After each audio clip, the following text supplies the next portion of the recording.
ng isang magandang bading na naka-solo living here in the province of Tarlac. Yes, opo.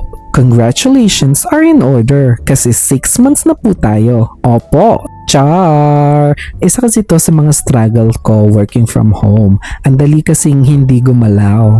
Imagine paggising mo, ilang hakbang lang kusina na agad. Ilang hakbang lang ulit, workstation na. Tapos after work, kama na agad. Ngi! Minsan pa nga ang pinakamalayong nararating ko sa isang araw, yung CR. Wala na yung commute, wala na yung lakad papunta sa office, wala na yung akyat baba kung saan-saan. Kaya kapag hindi ka intentional na gumalaw, girl, nakaupo ka lang buong maghapon.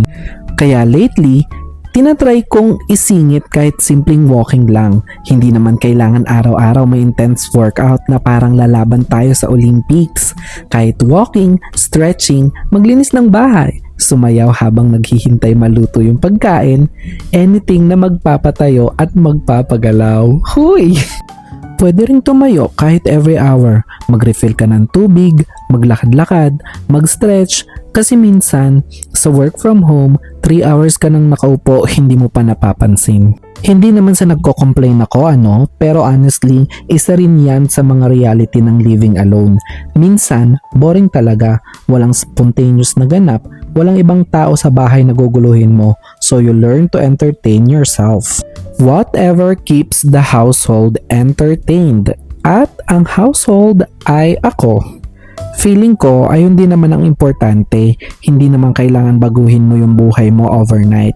Sometimes, it's just finding small ways to move more and small things na nagbibigay ng konting ganap sa ordinaryong araw.